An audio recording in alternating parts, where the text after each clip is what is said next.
السلام عليكم ورحمة الله وبركاته. أهلا بكم حبايبي في قناتي، قناة أحلى الأكلات مع سحر. أتمنى يا رب تكونوا بخير وسعادة. في الفيديو بتاعنا النهاردة هنعمل التورتاية القمر اللي قدامنا دي. هنعملها بمناسبة رأس السنة الجديدة. طبعا كلنا عارفين ان احنا داخلين على سنة جديدة.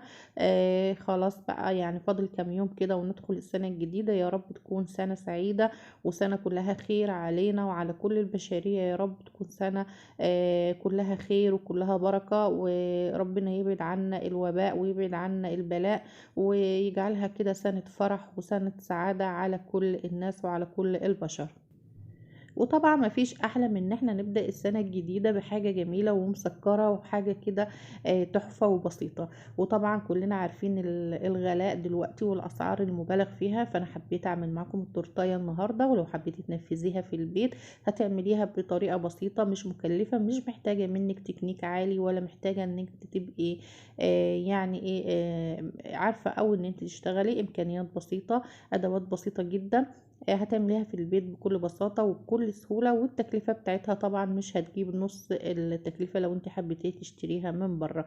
تابعوا معايا كده الفيديو للآخر. وقبل ما نبدأ الفيديو ما ننساش نعمل اشتراك للقناة، واعملوا لي كومنت تحفيزي ولايك للفيديو. اللايك بيرفع الفيديو وبيوصله لأكبر عدد من الناس. وقبل ما نبدأ الفيديو بتاعنا ما ننساش نسمي ونصلي على الرسول صلى الله عليه وسلم. وتعالوا نشوف عملنا التورتايه بتاعتنا دي ازاي.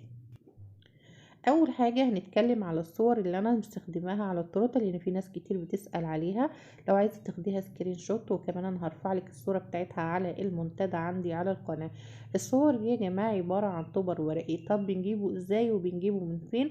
بتدخلي تعملي سيرش على برنامج اسمه بنترست موجود على النت، او ممكن تعملي سيرش على جوجل. بس الجوده في بنترست بتبقى افضل بكتير. بعد ما بتنزلي الصور على من البرنامج بتحمليها عندك على الجهاز، وبتبدأي تبعتيها لأي حد من بتاع مستلزمات الحلواني يكون بيطبع عنده الطبعة بتاعة الورق التبري. والورق ده طبعا غير قابل للأكل، فبيبدأ ان هو يطبعه لك. الشيت ده تقريبا بيعمل حوالي 10 جنيه او 12 جنيه في الحدود دي. طبعا بتنزلي الصور وبتبدأي ان انت تظبطي مقاساتها علشان مقاساتها تبقى مناسبة للتورته اللي انت هتعمليها. وبتطبعي الصور وبتبدأي بعدين تاخديها بتقصي الأجزاء اللي انت عايزاها بالشكل ده. لما نيجي نقص الصور بنحاول ان احنا نقص طبعا على الحدود بتاعة الصورة. وبتبقي حريصة وانت بتقصي كده علشان ما تقصيش غلط والرسمة منك تبوظ. طبعا انا اخترت هنا اشكال رأس السنة اللي كلنا عارفينها وكلنا طبعا متعودين عليها: بابا نويل والهدايا وشجرة الكريسماس وكمان اخترت اللي هو رقم السنة الجديدة. ان شاء الله يا رب تكون سنة خير وسعادة علينا كلنا، اللي هو 2023. ببدأ ان انا اقص بالشكل اللي احنا شايفينه كده. تبدأ ان انت تقصيها. والاشكال التانية دي باذن الله هنبدأ نعمل كمان بيها طرق تانية لرأس السنة. هعمل لكم اكتر من فيديو، وابقي خدي الفكرة اللي هي تناسبك واللي تحسي ان هي بالنسبة لك سهلة وبسيطة. وكمان ممكن تاخدي الافكار دي وتعملي بيها مشروع تشتغلي بيه كده، وتعملي تراث وتنزليها على رأس السنة، تكون ان شاء الله باب رزق ليكم. فطبعا الاشكال دي هعمل بيها تراث تانية ان شاء الله. بعد ما قصيت كده كل الاشكال، دلوقتي هبدأ ان انا اقص رقم السنة اللي انا كنت عاملاه اللي هو 2023. ولازم تبقي حريصة جدا وانت بتقصي علشان تبقى الرسمة معاكي مظبوطة، ما تدخليش في الرسمة وتبقى مش متظبطة، او يبقى متبقي معاكي ورق ابيض يبقى مثلا شكله مش شيك قوي ومش مظبوط يعني.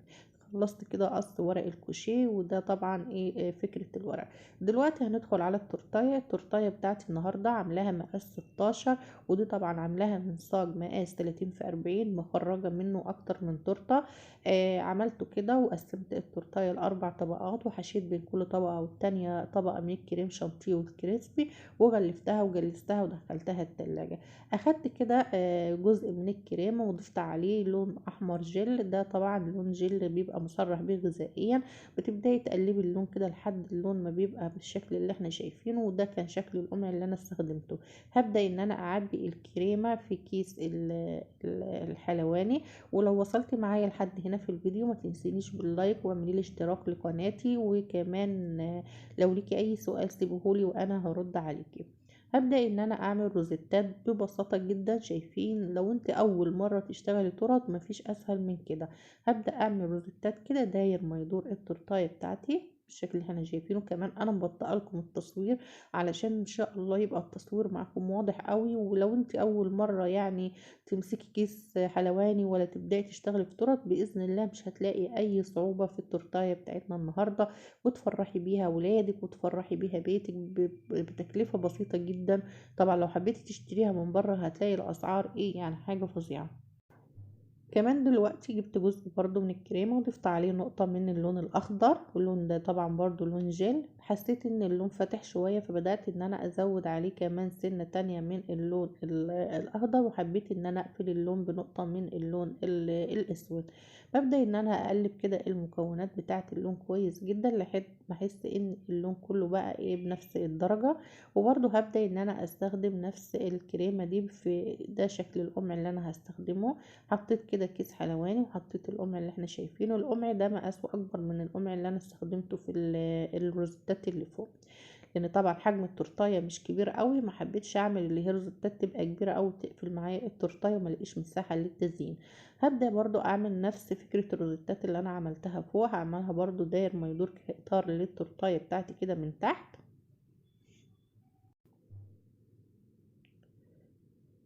حاولت ان انا اعمل لكم فكرة بسيطة، فكرة جميلة. تورتاية يعني جميلة بصراحة جدا، وفي نفس الوقت مش مكلفة قوي، اقتصادية تعمليها في البيت بكل بساطة. بلف كده. شايفين معلش انا مبطئه لكم التصوير علشان يبقى التصوير واضح. طبعا الكريمه انا عاملاها على القد علشان ما يتبقاش مني ومعرفش استخدمه. وطبعا لو كريمه اكتر حاجه بتبقى بالوان بتبقى محدوده على التورتايه اللي انت عاملاها، فلو اتبقت منك مش هيبقى ليها استخدام قوي. فانا بدات طبعا ان انا اخلص كده كل الكريمه اللي عندي. خلصت كده التورتايه بتاعتي داير ما يدور.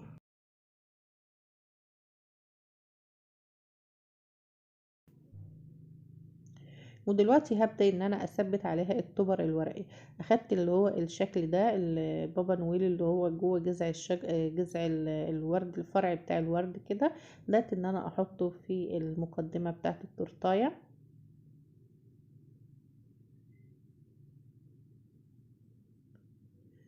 بقية الاشكال انا ثبتها بالشمع في الخلة خشبية. شايفين الشكل ده. وهبدأ ان انا اثبت الاشكال على التورتاية من فوق. ده طبعا شكل شجرة الكريسماس.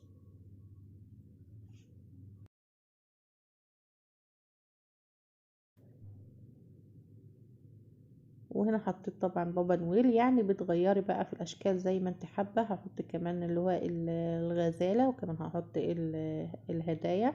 هنا حطيت الاول الرقم علشان اخد اللي هو مكانه، وبعدين هبدا ان انا اوزع بقيه الاشكال. وهبدا كده اوزع بقيه الاشكال بالشكل ده. تحطيها بشكل عشوائي يعني الشكل اللي انت ايه عايزاه او اللي يناسبك.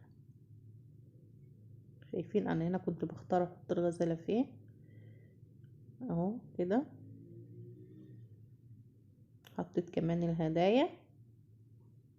دلوقتي العصيان دي بدأت ان انا اثبتها على جوانب بابا نويل.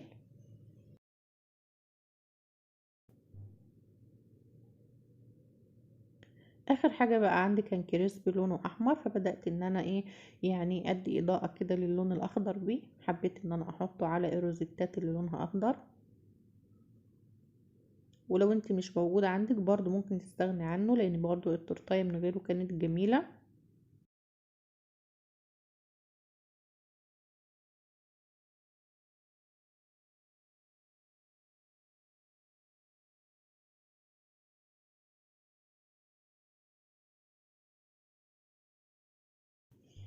وبكده اكون خلصت التورتاية بتاعتي. شكلها قمر، شكلها جميل، بسيطة جدا فوق ما تتخيلي. باستخدام الطور ممكن تعملي اشكال لا حصر ولا عدد لها من الاشكال. ممكن تغيري وتنوعي وتعملي اكتر من شكل بتكلفة بسيطة وطريقة اقتصادية جدا. ودي كانت وصفتي النهاردة، وده كان الفيديو بتاعنا. اتمنى الفيديو بتاعي ينال اعجابكم، ولو عجبكم الفيديو ما تنسونيش باللايك والسبسكرايب، واستنوني في فيديوهات تانية ان شاء الله.